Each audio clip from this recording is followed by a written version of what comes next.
Hello दोस्तों, PKR electrical engineering classes में आपका स्वागत है।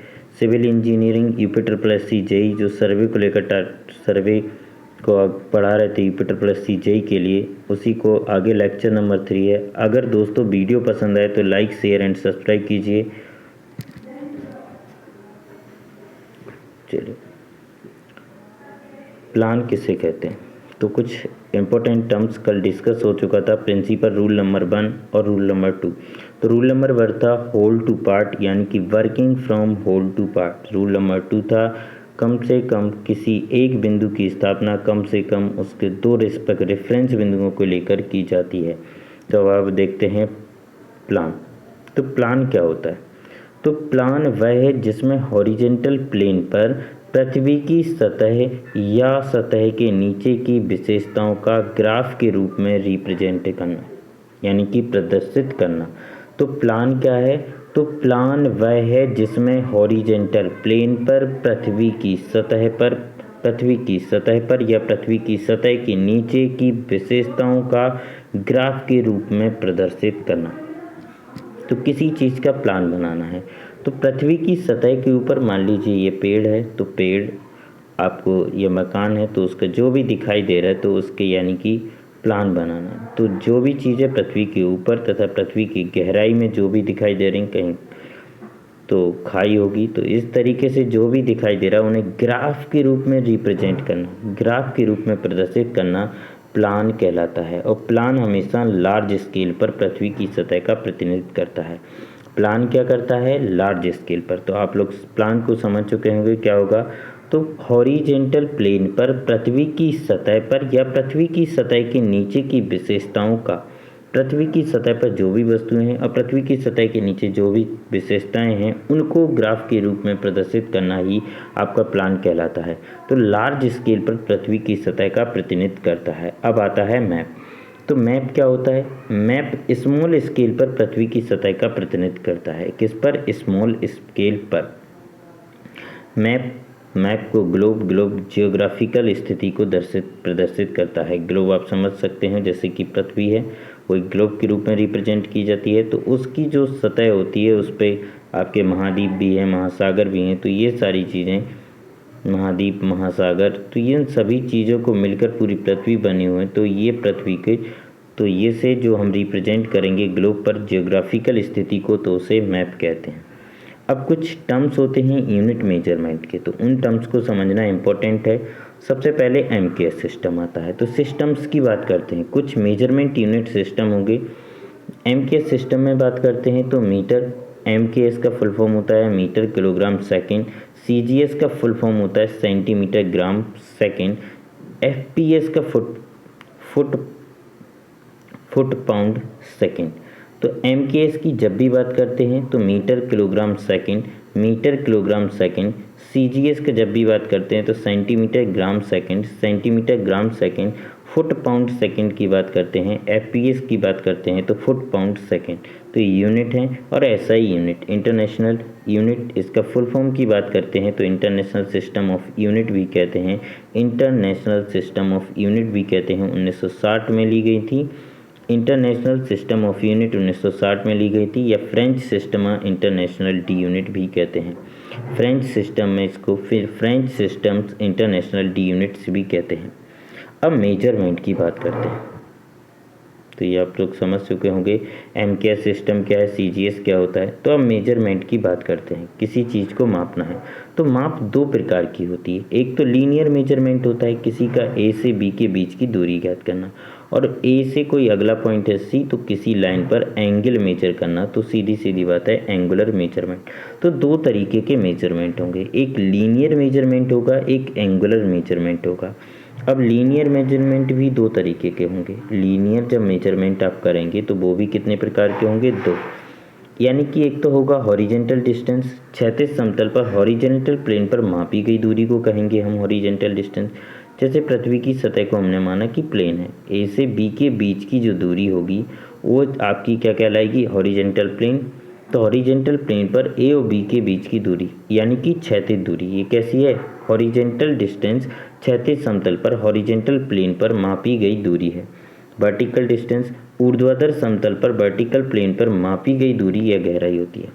ऊर्ध्वाधर समतल वर्टिकल प्लेन पर मापी गई गहराई या ऊंचाई होती है, यानी कि ए और बी के बीच की ऊंचाई या गहराई के संदर्भ में रिस्पेक्ट करें तो उसे कहते हैं वर्टिकल डिस्टेंस। अब आता है एंगुलर मेजरमेंट। तो एंगुलर मेजरमेंट भी दो प्रकार का होता है, एक हॉरिजेंटल एंगल और वर्टिकल एंगल। देखिए, एंगुलर मेजरमेंट भी दो तरीके का होता है, एक हॉरिजेंटल एंगल और वर्टिकल एंगल। हॉरिजेंटल एंगल, तो हॉरिजेंटल प्लेन में जो एंगल बनता है उसको हम क्या कहते हैं, हॉरिजेंटल एंगल। हॉरिजेंटल प्लेन में जो एंगल बनता है उसको horizontal angle. Vertical angle, vertical plane में जो एंगल बनता है उसको हम वर्टिकल एंगल कहते हैं। अब एंगल मेजरमेंट सिस्टम। अब एंगल को मापने वाली सिस्टम कितने प्रकार के होते हैं, तीन प्रकार के होते हैं। एक सेक्साजेसिमल सिस्टम होता है, एक सेंटीसीमल सिस्टम होता है, एक हावर सिस्टम होता है। अब तीनों सिस्टम्स को एक बार देखते हैं। एक होता है, पहला होता है, देखते हैं, पहला होता है सेक्साजेसिमल सिस्टम। सेक्साजेसिमल सिस्टम क्या कहता है, तो ये इंग्लिश सिस्टम कहलाता है, यानी कि ब्रिटेन, इंग्लैंड में है तो इसे क्या कहते हैं, इंग्लिश सिस्टम कहलाता है। सेक्साजेसिमल सिस्टम को इंग्लिश सिस्टम कहते हैं। वो कह रहे हैं एक सरकमफेरेंस बराबर, यानी कि एक गोल जो सर्किल होता है पूरा, एक सरकमफेरेंस बराबर कितने डिग्री होता है, एक सर्किल में कितनी डिग्री होती है, 360 डिग्री होती है। कितनी होती है, 360 डिग्री होती है। एक डिग्री बराबर कितना होता है, 60 मिनट होता है। 60 मिनट में बन आएगा। एक डिग्री बराबर 60 मिनट और एक मिनट बराबर 60 सेकंड होता है। क्लियर। तो सेक्साजेसिमल सिस्टम को हम इंग्लिश सिस्टम भी कहते हैं। सेक्साजेसिमल सिस्टम को हम इंग्लिश सिस्टम भी कहते हैं।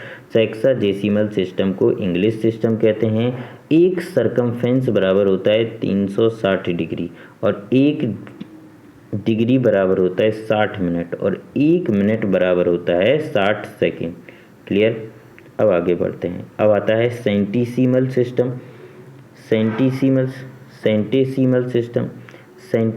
सिस्टम की बात करते हैं तो इसको हम कहते हैं फ्रेंच सिस्टम। इसको हम क्या कहते हैं, फ्रेंच सिस्टम। इसको हम क्या कहते हैं, फ्रेंच सिस्टम। तो एक सरकमफेरेंस बराबर कितना होता है, 400 ग्रेड। इसको ग्रेड के रूप में करते हैं सेंटीसीमल सिस्टम। तो इस एक सरकमफेरेंस बराबर कितना होता है, 400 ग्रेड, यानी कि 400 जी। ऊपर सफिक्स में जी लगा देते हैं, ऊपर की तरफ जी लगाते हैं। इस लिखते कैसे हैं, 400 ऊपर की जहाँ डिग्री लिख रहे थे वहाँ डिग्री लगाते थे, 360 ऊपर डिग्री का साइन, यहाँ पे जी लिख देंगे। तो ऐसे कहते हैं ग्रेड, 400 ग्रेड। एक सरकमफेरेंस बराबर 400 ग्रेड और एक ग्रेड बराबर कितना होता है, 100 सेंटीग्रेड। एक ग्रेड बराबर कितना होता है, 100 सेंटीग्रेड और एक सेंटीग्रेड बराबर कितना होता है, 100 सेंटीग्रेड।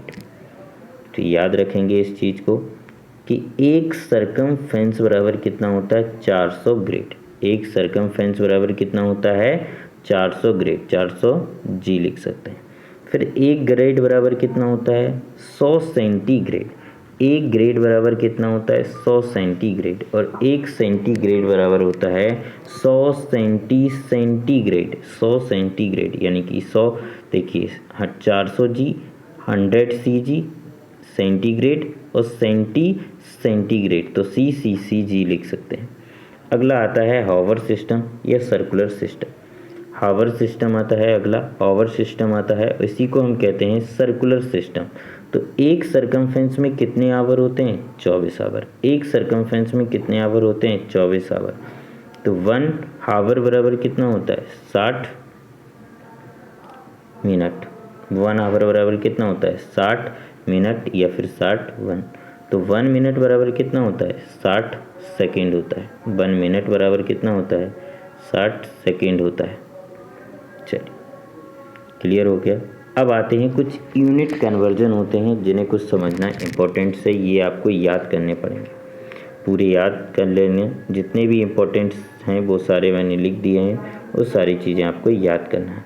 एक फिट बराबर कितना होता है, एक फिट बराबर होता है 12 इंची। एक यार्ड या गज बराबर कितना होता है, 3 फीट। तो याद रखेंगे, एक फिट बराबर 12 इंची, एक यार्ड गज बराबर 3 फुट, एक फरलांग बराबर कितना होता है, 220 यार्ड।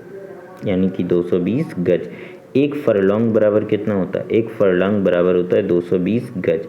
एक माइल बराबर कितना होता है? 8 फरलॉन्ग। एक माइल बराबर कितना होता है? 8 फरलॉन्ग। और फरलॉन्ग की जगह हम क्या रख सकते हैं? गज को कन्वर्ट कर देंगे तो 8 इंटू मल्टीप्लाई 220, 22 मल्टीप्लाई 8, 176, यानी कि 1760 यार्ड, 1760 यार्ड। फिर आता है एक नॉटिकल मील, नॉटिकल माइल। नॉटिकल माइल आता है यानी कि समुद्री मील। समुद्री मील कितना होता है? तो उसमें होते हैं 1080 फीट। कितने होते हैं? एक नॉटिकल मील में 1080 फीट, और मीटर में कन्वर्ट करेंगे तो 1853 मीटर। कितना होता है? एक नॉटिकल मील बराबर 1853 मीटर, या फिर 1.853 किलोमीटर। इसी को क्या लिख सकते हैं? 1.853 किलोमीटर। अब कुछ यूपी में मेजरमेंट की जाती है, भूमि मापन की कुछ होते हैं, उनको याद कर लेना है। क्लियर? 99 इंच बराबर 1 लाठा। 99 इंच बराबर कितना होता है? 1 लाठा। 1 वर्ग लाठा बराबर 1 विश्वांसी। 1 वर्ग लाठा बराबर 1 विश्वांसी।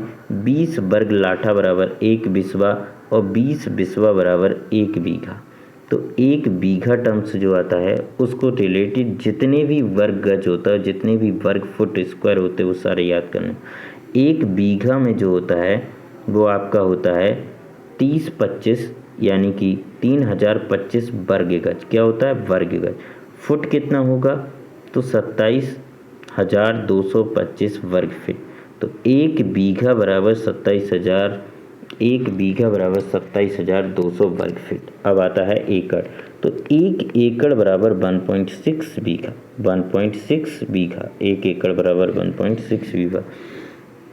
1 एकड़ में कितना होता है? 1840 वर्ग गज। कितना होता है? 1840 वर्ग गज। तो 1 एकड़ बराबर कितना होता है? 43,560 वर्ग फीट। 43,560 वर्ग फीट। 43,560 वर्ग फीट होता है 1 एकड़। तो इससे रिलेटेड जो निकल के आता है कि 1 एकड़ बराबर 1.85 बीघा होती है, तो 8 बीघा बराबर कितना होता है? 5 एकड़।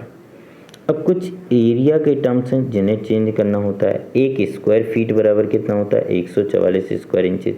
1 स्क्वायर फीट बराबर कितना होता है? 144 स्क्वायर इंचेज। 1 स्क्वायर यार्ड बराबर कितना होता है? 9 स्क्वायर फीट। 1 स्क्वायर माइल बराबर कितना होता है? 640 एकड़, या फिर 259 हेक्टेयर। तो 1 स्क्वायर माइल बराबर होता है 640 एकड़, या फिर 259 हेक्टेयर। ये कुछ इंपॉर्टेंट हैं। 240 वाला एक ये इंपॉर्टेंट है, एक 8 बीघा वाला, एक एकड़ वाला ये भी है, उससे ऊपर वाले भी हैं, बीघा वाले भी सारे इंपॉर्टेंट हैं। अब बात करते हैं कुछ टर्म्स की। Instrument use in various type of measurement. हम कुछ इंस्ट्रूमेंटों की सहायता से कई प्रकार के मेजरमेंट करते हैं, तो उन सारी चीज़ों को हम यहाँ पर देखते हैं। हॉरिजेंटल डिस्टेंस किस किस चीज़ से मेजर करते हैं? सबसे पहले हॉरिजेंटल डिस्टेंस किन किन इंस्ट्रूमेंटों से मेजर की जाती है? तो हॉरिजेंटल डिस्टेंस को देखते हैं तो टेप से मेजर की जाती है, चेन से मेजर की जाती है, टैकोमीटर से भी मेजर की जा सकती है, EMD से भी, EDM से भी मेजर की जा सकती है। Electronic distance measurement, electronic distance measurement, ETC आदि। यानी कि हॉरिजेंटल जो डिस्टेंस है वो किस किस चीज़ से मेजर की जा सकती है?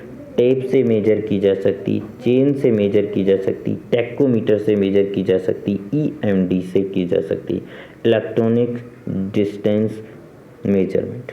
अगला क्वेश्चन है हॉरिजेंटल एंगल। तो हॉरिजेंटल एंगल किस किस से मेजर किया जा सकता है? Magnetic compass. मैग्नेटिक कंपास से हम मेजर कर सकते हैं। एंगल किस से मेजर कर सकते हैं? कंपास से, थियोडोलाइट से, टोटल स्टेशन से, और सेक्सटेंस से। किससे? सेक्सटेंस से। तो ये इंपॉर्टेंट है। हॉरिजेंटल एंगल किस किस से मेजर कर सकते हैं? Magnetic compass, theodolite, total station, sextants, ETC। अब आता है वर्टिकल डिस्टेंस। जो वर्टिकल डिस्टेंस मेजर करते हैं तो टैकोमीटर। टैकोमीटर हॉरिजेंटल भी मेजर कर रहा था, टैकोमीटर हॉरिजेंटल भी मेजर कर रहा था, तो वर्टिकल डिस्टेंस भी मेजर करता है। वर्टिकल डिस्टेंस भी मेजर करता है, वर्टिकल डिस्टेंस भी मेजर करता है। Levelling instrument like as a dumpy level. Vertical distance कौन कौन मेजर करता है? वर्टिकल डिस्टेंस जो होते हैं वो tacheometer, levelling instrument like as a. Vertical angle कौन कौन से? Sextants, clinometer, theodolite, ETC. तो ये आपको याद कर लेना है, ये इंस्ट्रूमेंट की सीरीज है कौन किस चीज़ को मेजर करता है। वर्टिकल एंगल आपका हो ही गया, सेक्सटेंस, क्लाइनोमीटर, थियोडोलाइट। हेलो दोस्तों, वीडियो पसंद आया हो तो लाइक, शेयर एंड सब्सक्राइब कीजिए, और इसके लिए आप हमारे चैनल से टेलीग्राम की लिंक दे देंगे, जहां पर आप हमारे टेलीग्राम चैनल पर जुड़ सकते हैं, जहां पर हम आपको ये PDF उपलब्ध करा देंगे पूरी। जब चैप्टर कंप्लीट हो जाएगा तो इसकी PDF आपको उपलब्ध होगी हमारे टेलीग्राम चैनल पर, जहां मैं आपको नीचे लिंक दे दूंगा। थैंक यू दोस्तों। अगर वीडियो पसंद आया हो तो लाइक, शेयर एंड सब्सक्राइब कीजिए हमारे चैनल को। Thank you.